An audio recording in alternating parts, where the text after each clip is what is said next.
Assalamualaikum warahmatullahi wabarakatuh. Para pendengar, para peminat kuliah subuh yang berbahagia. Soal-soal hidup dan kehidupan kekal yang kita sebutkan sekali 2 minggu di dalam pengajian tasawuf ini belum habis. Dalam keterangan yang telah lalu kita melihat bahwasanya kepada kita telah diberitahukan bahwa hidup yang di belakang ini itulah hidup yang sebenarnya. Segala kesungguhan kita di dalam kehidupan yang sekarang, kegiatan, inisiatif, kreatif, dan segala macamnya itu, kita tujukan dalam umur yang pendek ini, dalam masa yang sedikit ini. Kita sanggup memikul beban bagaimanapun beratnya. Kita sanggup payah, lelah, penat, sukar.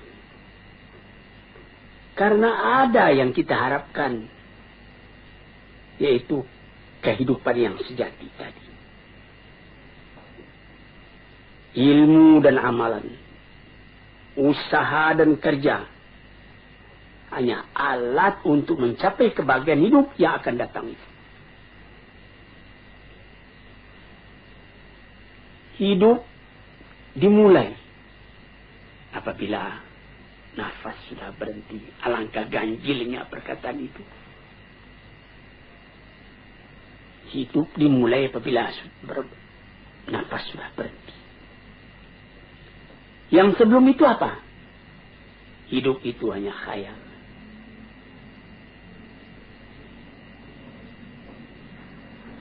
Hidup yang mengumpulkan di antara hilangnya yang disukai, yang tidak disukai. Hasilnya tercapai apa yang dicintai. Kesucian. Kita tidak pernah kehilangan yang dicintai itu. Ketentraman, kesenangan, kebahagiaan. Itu yang dituju. Hasilnya ilmu dengan kehidupan yang demikian, tidak ada kabar yang lain yang kita terima melainkan kabar dari Tuhan. Yang disampaikan dari tangan pertama dari orang yang paling sempurna akhlaknya, paling luas ilmunya, paling benar katanya, yaitu Nabi SAW dan nabi-nabi yang dahulu dari dia. Sejak dari Nabi Adam, Idris, Nuh, Ibrahim, Ismail, Ishak, Yakub, sampai kepada Yusuf, sampai kepada Musa, sampai kepada Isa, sampai kepada Daud dan Sulaiman dan lain-lain. Nadanya sama. Mengatakan hidup yang sekarang ini baru khayal, hidup yang sejati nanti.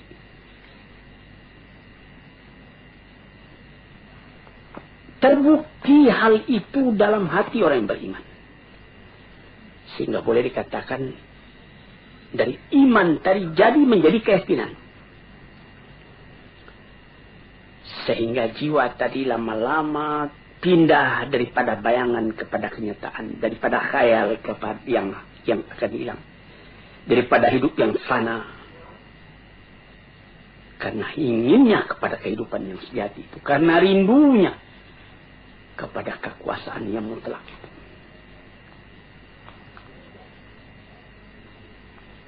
Kerinduan itulah yang menimbulkan nilai kepada hidup yang sekarang. Karena pada hidup yang sekarang ditentukan kebanggaan hidup yang akan datang itu.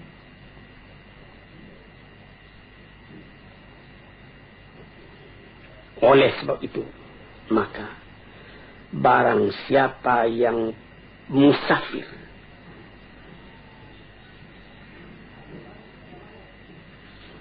menuju kepada kehidupan yang bahagia itu, dia tidak merasakan lagi bagaimana pahitnya jalan yang ditempuh.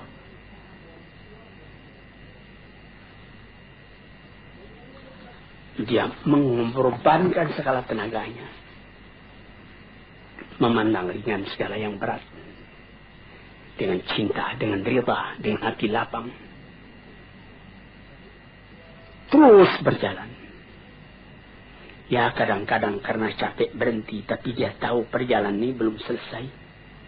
Banyak-banyak berhenti, lama baru sampai katanya.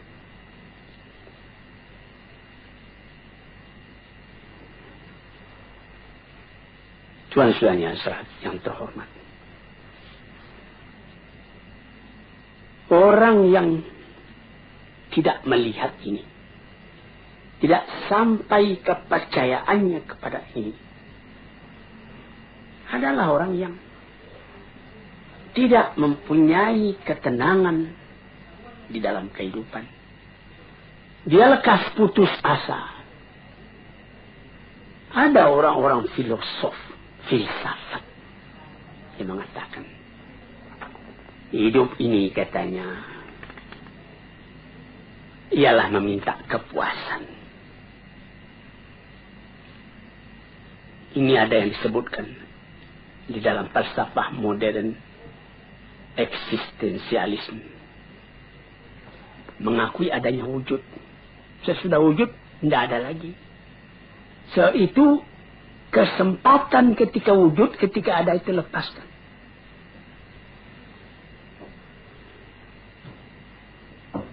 Karena apabila kita telah mati, katanya, sama saja.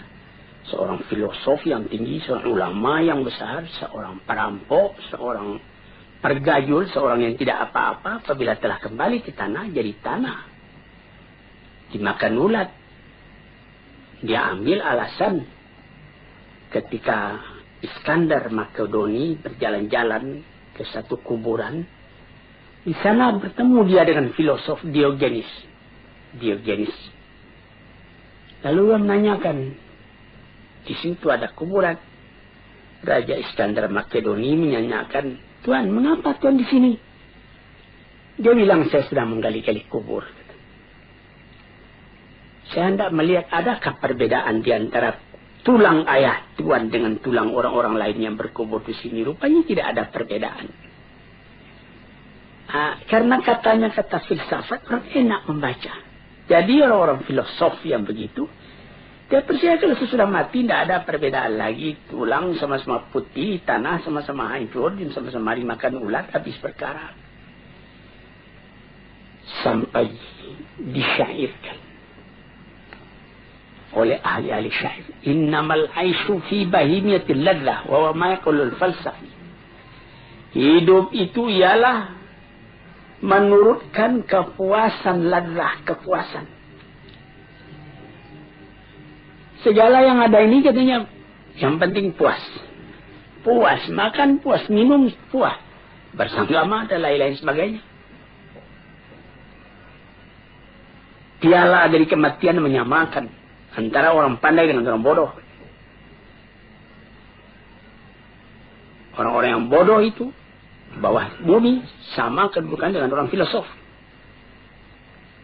Kalau engkau masih ragu, coba tanya bumi itu. Apa perkataannya?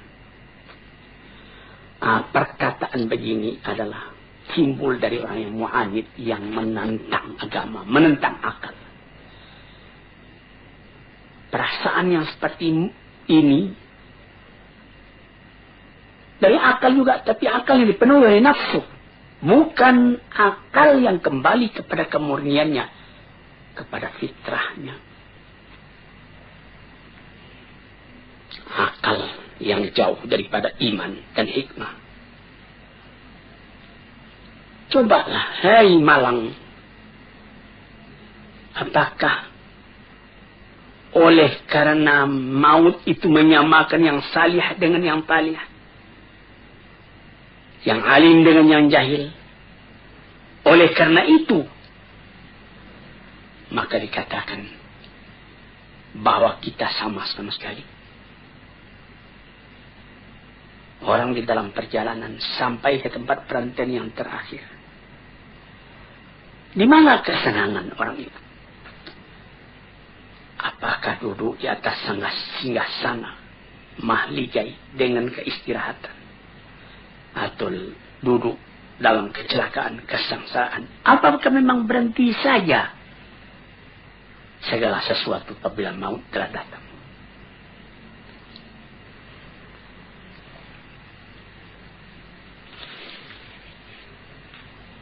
Tanyakan katanya kepada bumi, kata Syair tadi.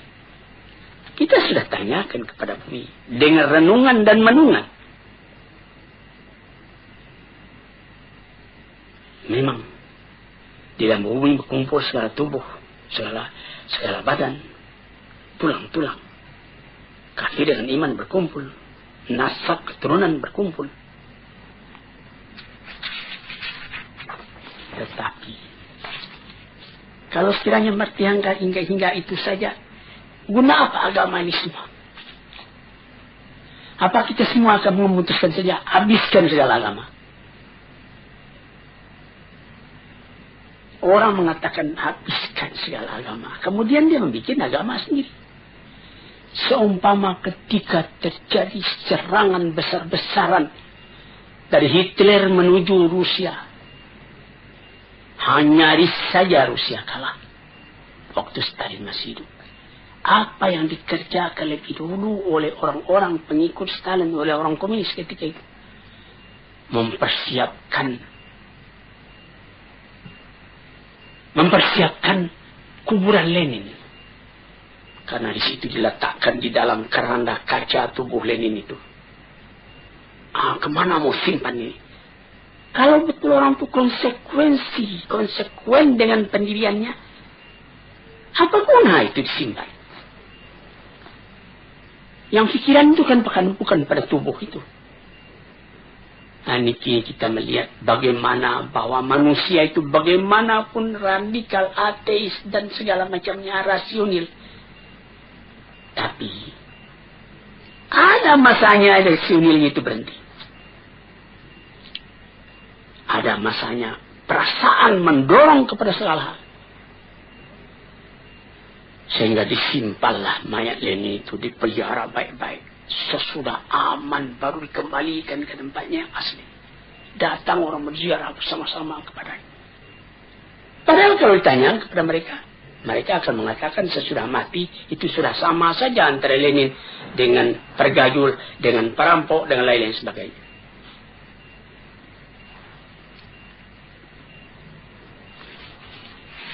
Jadi kalau kita hendak menanyakan bagaimana sebenarnya manusia sesudah matinya,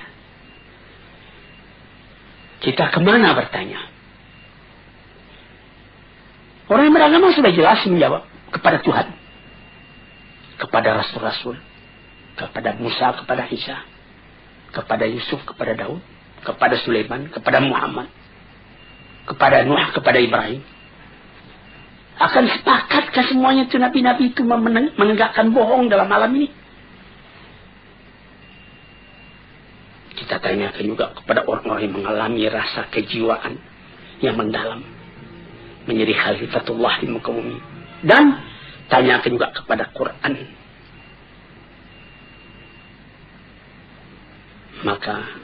Dan tanyakan juga kepada orang-orang yang telah berpengalaman.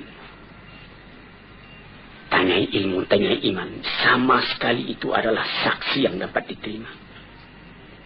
Tanyai akal, tanyai fitrah murni. Dalam Al-Quran dikatakan, Am hasibal ladhina jatarahus sayyiati an naj'alahum kalladhina amanu wa amilus salihati sawa'an mahyahum wa mamatum sa'a ma yahkumun. Apakah menyangka orang-orang yang telah berbuat jahat dalam alam ini akan disamakan saja kedudukan mereka dengan orang yang beriman dan amal salih? Sama hidupnya dan sama matinya. Itulah satu perhitungan yang salah. Yang dapat menyangka demikian cuma orang yang bodoh atau orang mengingkari rasa jiwa di dalam.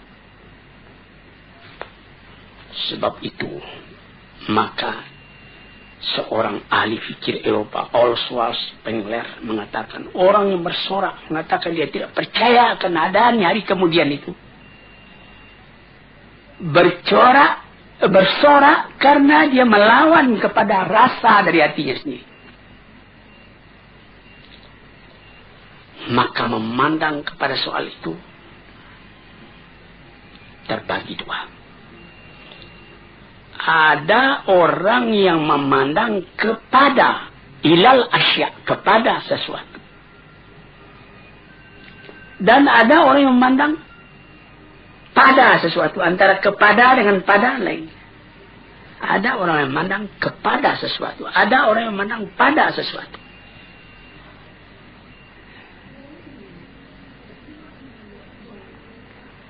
Orang yang cuma memandang kepada sesuatu,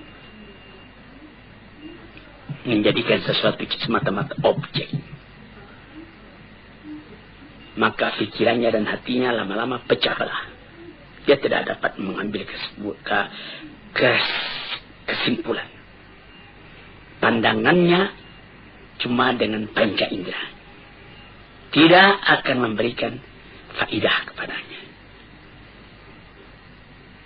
Li'annahu lima faqad al-ikhtiyar awalan fa innahu faqad al-ikhtiyar tsaniyan. Karena dia tidak dapat memilih sejak pertama sampai kepada yang seterusnya, tidak ada pemilihan lain.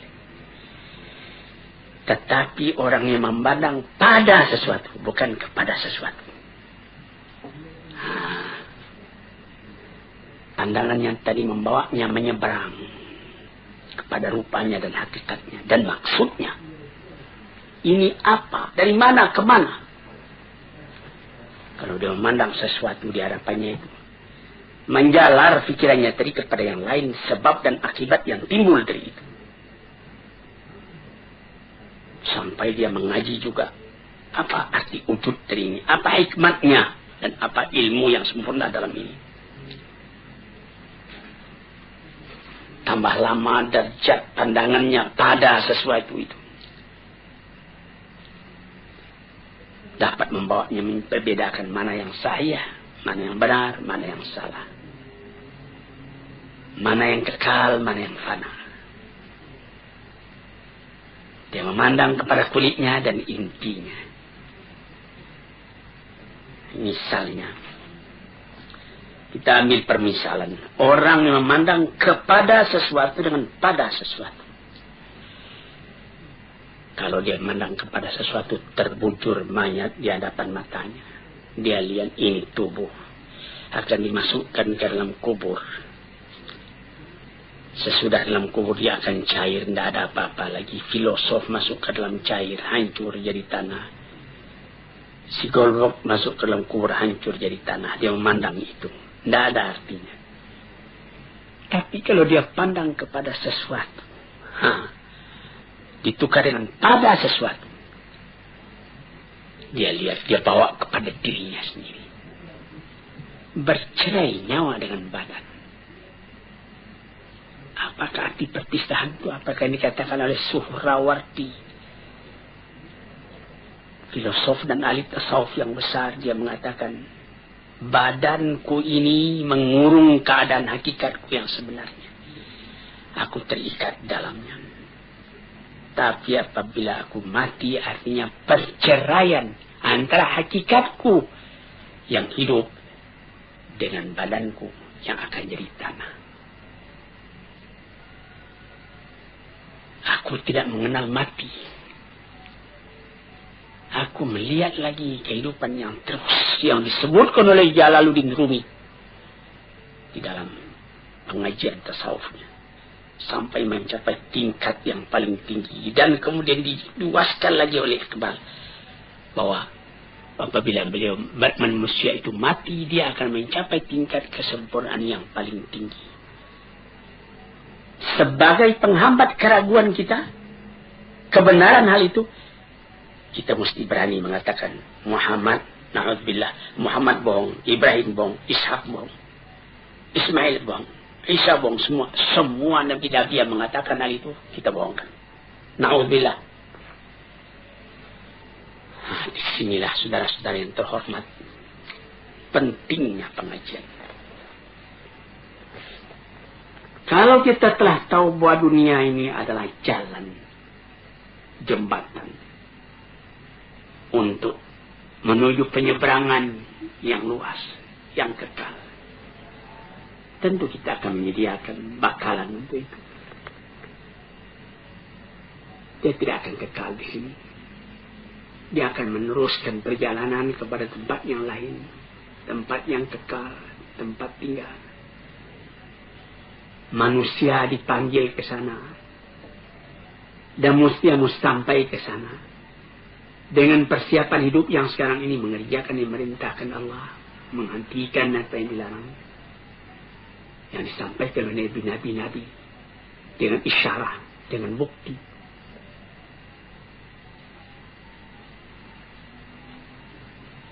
Dengan demikian baru sampailah manusia tadi kepada ketentraman hatinya. Untuk itulah dia dijadikan, untuk itulah dia dipersiapkan perjalanannya menuju ke sana. Dia ke sana pasti. Ada hidup yang sekarang ini belum pasti. Memastikan sikap kita sendiri, bagaimana kita menyabangi jalan itu. Nah, itulah hadirin yang terhormat, hakikat dari kehidupan yang dikatakan tadi, yang di seberang hidupnya sekarang itu hidup yang sejati. Sekian dulu, lain-lain hari kita sambung lagi. Assalamualaikum warahmatullahi wabarakatuh.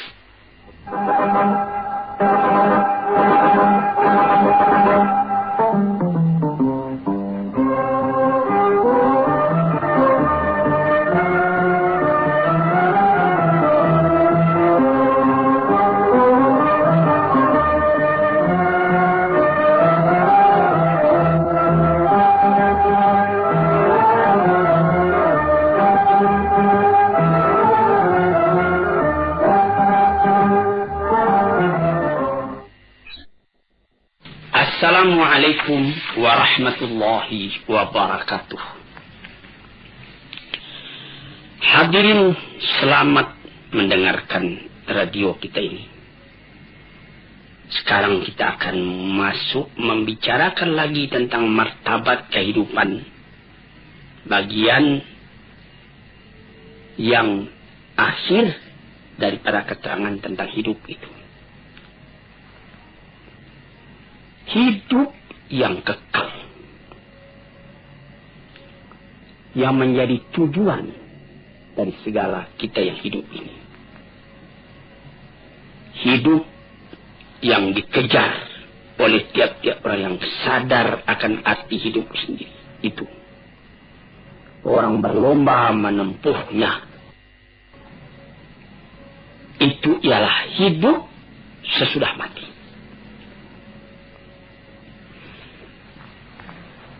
Itulah yang diserukan oleh kitab-kitab yang diturun oleh Tuhan. Itulah yang disampaikan oleh nabi-nabi yang diutus oleh Tuhan.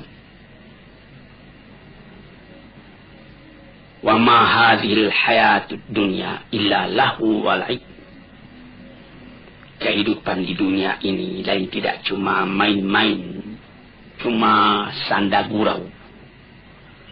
Wa inna daral akhirat lahiyal hayawan law kanu ya'lamun. Hidup di akhirat itulah hidup yang sejati kalau sekiranya kita pikirkan dan kita ketahui, direnungkan betul-betul.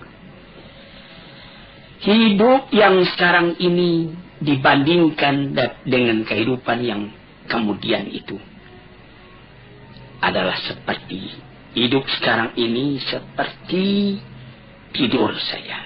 Sebagaimana telah kita katakan pada pengajian-pengajian kita yang telah dahulu. Hidup yang sejati, hidup yang akhir. Ingat dalam akhirat adalah yang hayawan. Hidup yang sejati, kalau kita pikirkan, itulah hidup akhirat. Dengan demikian kita dapat membuat supaya kehidupan yang sekarang ini menjadi kebun. Ad-dunya mazra'atul akhirah. Dunia ini adalah seperti perkebunan untuk mengambil hasilnya di akhirat. Mendorong kita supaya di dunia ini berbuat baik banyak-banyak. Jadi kehidupan dunia ini sudah menentukan kehidupan akhirat nanti. Kalau di sini yang baik yang kita kerjakan, lepas dari kehidupan ini kita menerima kebahagiaan, kesenangan.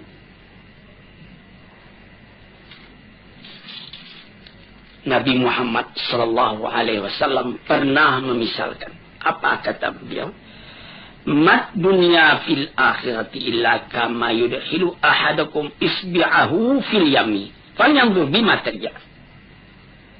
Kehidupan di dunia ini jika dibandingkan dengan kehidupan akhirat, kata beliau, hanyalah seperti seorang yang mencecahkan ujung telunjuknya ke dalam air, ke dalam laut. Kemudian dicabut kembali. Basah. Basah yang sedikit di tangan itulah yang hidup di dunia ini. Berapa luas lautan lagi? Tidak dapat kita tentukan berapa dalam bertambah luasnya dibandingkan dengan yang air yang tinggal di ujung jari kita tadi. Ada dikatakan juga tanaffasatil akhirah. Hari akhirat itu menafaskan jiwanya. Jadi seperti kita satu di antara nafas itu yang sekian ribu kali kita nafaskan siang dan malam selama hidup kita. Satu kali kehidupan itu ada nafasnya. Seumpama itulah bilangan dunia ini dibandingkan dengan akhirat yang akan kita dapati. Berapa ribu kali sehari. Begitu. Yang sekali itu, itulah hidup. Hidup yang sekarang ini. Maka orang yang pandai memakaikannya, nafas yang sejenak itu dapat dipakainya dengan baik. Dan dia beramal menurut itu. Atau dia menukikkan dirinya masuk ke dalam air lautan. Sehingga basah ujung jarinya. Itulah bagaimana cara membasahi. Bagaimana cara bernafas. Begitulah apabila kehidupan orang yang beriman, orang yang beramal salih di dunia ini merasa lapang, merasa bahagia, merasa tentram. Apa jadinya kalau sekiranya dia telah lepas daripada penjara dunia ini? Bercerai nyawa dengan badan dia masuk ke alam barzakh. Apa perasaan pada waktu itu? Pada lahirnya kelihatan tubuh dimasukkan ke dalam bumi. Asal tanah pulang ke tanah, air pulang ke air. Tapi yang roh itu terlepas dari ikatannya. Seperti kata Suhrawardi, seorang sufi yang besar. Seperti burung di dalam sangkar, dia berkicau, dia ingin keluar. Kemudian sangkar terbuka, burung pun terbang. Sangkar kosong, burung bernyanyi di tempat yang luas. Demikianlah roh apabila keluar dari badan. Setelah mendapat kelapangan di alam barzakh, bagaimana lagi kehadapan di Darun Naim? Di negeri yang indah. Di tempat permakaman yang tidak akan hilang. Apa tadi dikatakan bahwa yang jadi inti kebahagiaan di dalam surga Jannatul Naim itu ialah melihat wajah Tuhan. Wujuhu yawma idzin nadhirah. Muka pada waktu itu berseri-seri. Ila rabbiha nadhirah. Karena pada hari itu kita dapat memandang Tuhan. Tidak ada kebahagiaan yang lebih tinggi daripada itu. Sehingga pernah ditanyakan orang kepada Rabi'atul Adawiyah, bagaimana pandangan Tuhan tentang neraka, tentang surga. Pandangan saya cuma satu, memandang wajah Allah. Dimanapun aku ditempatkan, aku dapat memandang wajah Allah. Itu 1000 kali lebih daripada surga. Sesudah melihat wajah Tuhan, kebahagiaan pagi, kebahagiaan sore, mendengar seruan panggilan dari Tuhan. Kemudian timbullah tanya, ma sababu takhallufin an nafsi antara bihadil hayat allati la khatara laha. Mengapa maka mereka itu, manusia itu kebanyakan sungkan, takut menghadapi kehidupan yang sejati itu? Mengapa mereka melengah daripadanya? Mengapa maka kehidupan yang ini saja yang diingini orang? Kehidupan dunia ini mendaki menurun, kepayahan, bertambah tua, rambut pun jadi putih, gigi pun jadi gugur. Padahal dia cuma seperti khayal, seperti bayangan saja.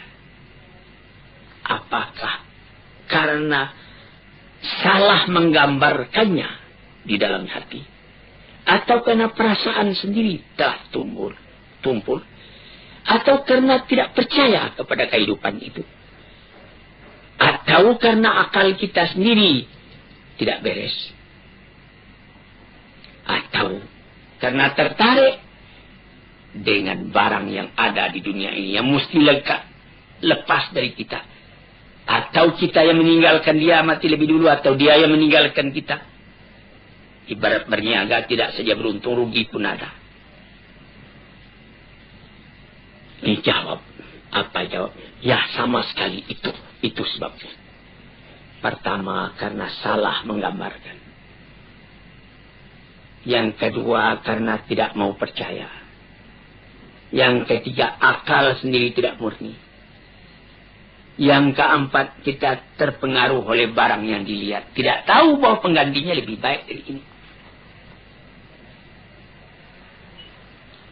Dan sebab yang paling utama menyebabkan kita tidak memikirkan hidup demikian itu ialah dha'ful iman. Lemah iman. Iman ini yang mesti diperkuat. Karena iman itulah yang jadi roh dari segala amalan. Iman itulah yang membangkitkan semangat kita buat bekerja. Mengerjakannya lebih baik. Iman itulah yang mencegah kita mengerjakan yang buruk. Dengan kekuatan imanlah baru terasa wibawa dari pengaruh perintah Allah dan larangannya. Sehingga kita karena iman tadi tidak merasa payah buat mengerjakan yang baik.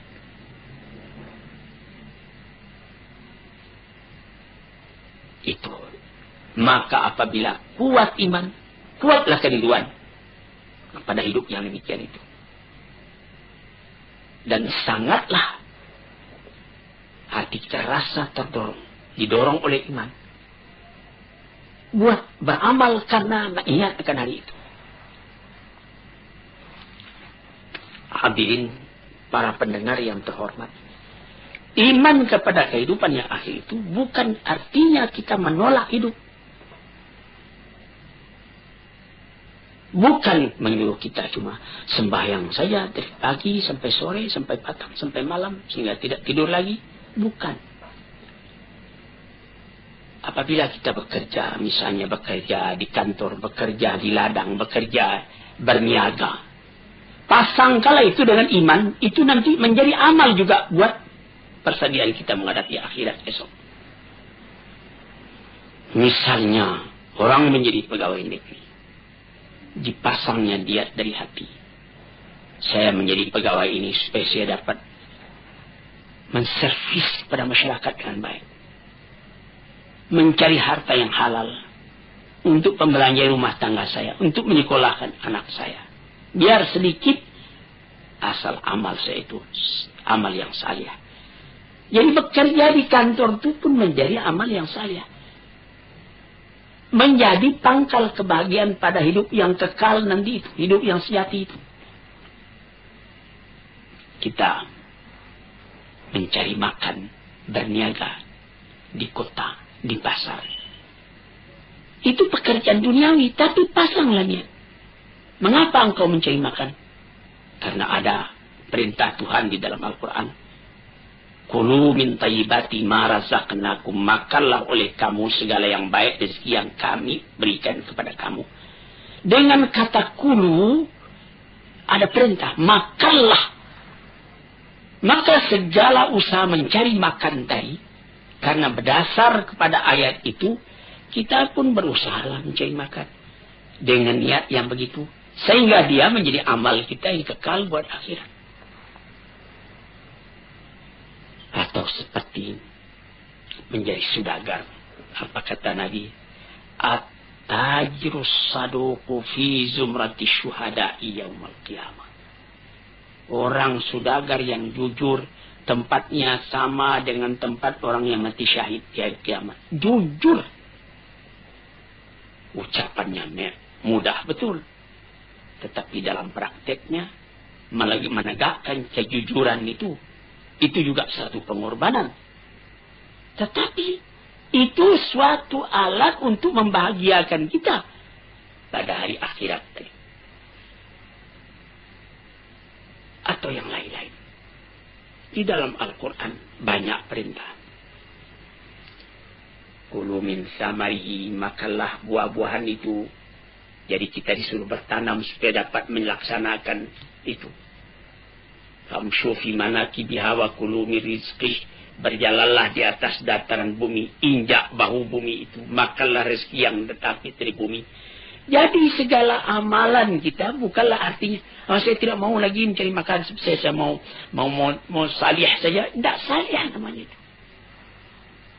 Itulah maksud perkataan Rasulullah, ad-dunya mazra'atul akhirah.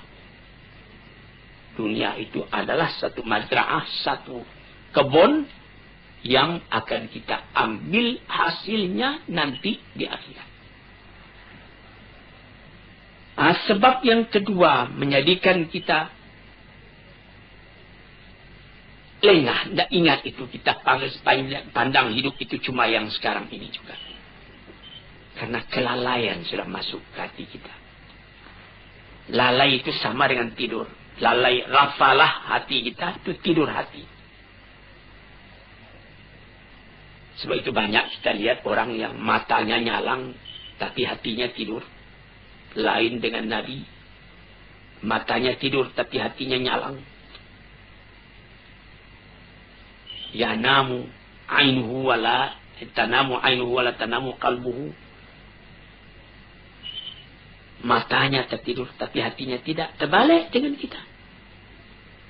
Mata nyalang, tapi hati tidur. Dibangunkan. Tahsabuhum ayqadhan wa hum ruqud. Disangka mereka itu bangun padahal dia tidur. Yang demikian itu menutup akan kesadaran hati. Sehingga sama dengan tidur, malah dekat kepada mati hati. Fa innal qalba idza qawiyat fil hayatu la yanamu idza namal badan, katanya. Hati itu apabila hidup dengan kuat, kata orang sekarang menghayati, hati itu menghayati, dia tidak akan tidur walaupun badan tidur. Cobalah perhatikan. Orang yang biasa sembahyang tahajud tiap-tiap pukul 3 atau setengah 4 pagi sebelum waktu subuh datang. Walaupun dia baru tertidur matanya pukul 2. Namun dia, waktu dia biasa sembahyang itu, sembahyang tahajud tadi pukul setengah 4 atau pukul 3. Dia sendirinya bangun.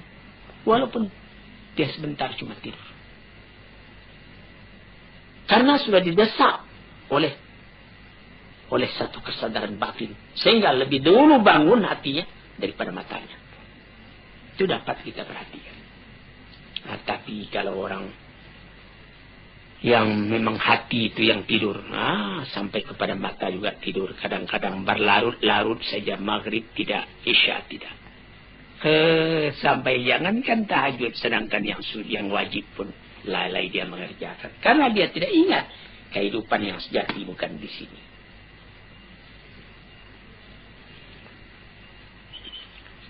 Oleh sebab itu maka hidup yang sempurna itu telah dituntunkan oleh Nabi kita Sallallahu Alaihi Wasallam. Bagaimana? Liman ahyallaha waliman ahyallahu qalbahu bi mahabbati wa itba'i risalati ala basirin min dzalika bihasbi nasibihi minhuma. Yaitu orang yang dihidupkan Allah hatinya. Bagaimana Allah menghidupkan hati? Dengan perasaan cinta kepada Allah. Kalau cinta kepada Allah, in kuntum tuhibbunallah fattabi'uni, kata Rasul. Kalau engkau betul-betul cinta kepada Allah, ikutlah aku supaya cintamu itu bisa berhasil. Walau mengaku cinta kepada Allah, Rasul ditinggalkannya, dia bikin ibadat sendiri. Menurut khayalnya masing-masing. Tidak jadi. Rasul itu yang telah dipilih oleh Tuhan buat menjadi utusannya, menerangkan mana kehendak Tuhan.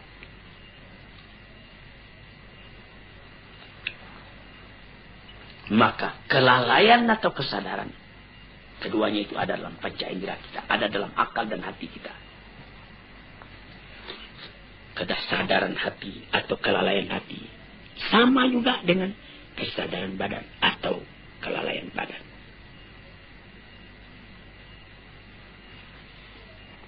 Kesadaran perasaan terbagi dua. Kesadaran hati pun demikian juga. Kesadaran badan atau kesadaran perasaan itu menembus ke dalam jiwa tiap-tiap. Tidak ada terdengar perintah, tapi ada kesadaran dalam batin. Dia bangun mengerjakan perintah itu.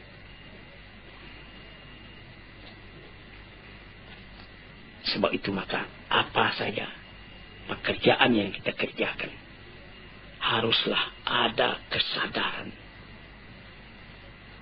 Orang dalam kata-kata sekarang ini, kata modern sekali, menghayati. Orang bisa ya bangun pagi, bayang, subuh, 2 rakaat, buka pintu, keluar, kamar mandi.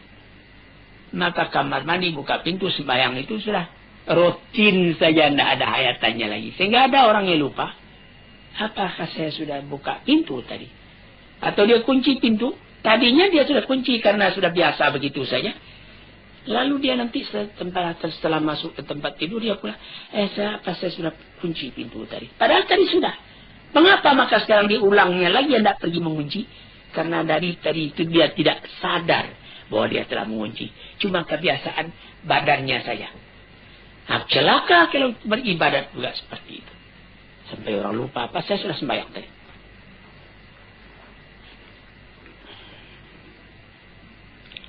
Hadirin yang terhormat, saya rasa untuk keterangan pada hari ini cukup sekian.